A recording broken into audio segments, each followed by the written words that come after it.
ಇದು ಒಂದು 15 days long back video. Upload ಮಾಡೋದು ಬೇಡವೋ ಅಂತೇಳಿ ಸುಮ್ಮನೆ ಆಗಿಬಿಟ್ಟಿದೆ. ಬಟ್ ಆದರೆ ತುಂಬಾ ಯೂಸ್ಫುಲ್ ವಿಡಿಯೋ ಆಗಿರೋದ್ರಿಂದ ಇನ್ಫಾರ್ಮೇಷನ್ ಕೊಡಲೇಬೇಕು ಅಂತೇಳಿ ಅಪ್ಲೋಡ್ ಮಾಡ್ತಾ ಇದ್ದೀನಿ. ಮಗುನ ಕಾರಲ್ಲಿ ಇಟ್ಕೊಂಡಿದ್ದಾರೆ, ಸೊ ತೂಗ್ತಿದ್ದಾರೆ, ಎಲ್ಲೋಗಿದ್ದಾರೆ ಏನು ಅಂತೇಳಿ ಯೋಚನೆ ಮಾಡ್ತಿರ್ತೀರಾ.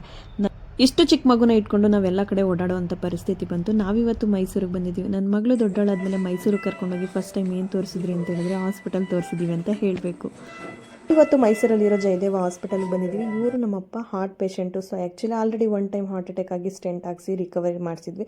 ಮತ್ತೆ ಹೇಗೆ ನಾವು ಅವ್ರ ಬಗ್ಗೆ ಅವ್ರು ಕೇರ್ ಮಾಡ್ದಾನೆ, ಸ್ಮೋಕ್ ಮಾಡಿಕೊಂಡು ಟ್ಯಾಬ್ಲೆಟ್ಸ್ ತೊಗೊಳ್ದಾನೆ. ಸೊ ಮತ್ತೆ ಅದೇ ಸಿಚುವೇಶನ್ಗೆ ಬಂದು ಇವತ್ತು ಹಾಸ್ಪಿಟಲಲ್ಲಿ ಇದ್ದಾರೆ. ನಮಗಂತೂ ತುಂಬಾ ಬೇಜಾರಾಯಿತು ಇದನ್ನು ನೋಡಿ.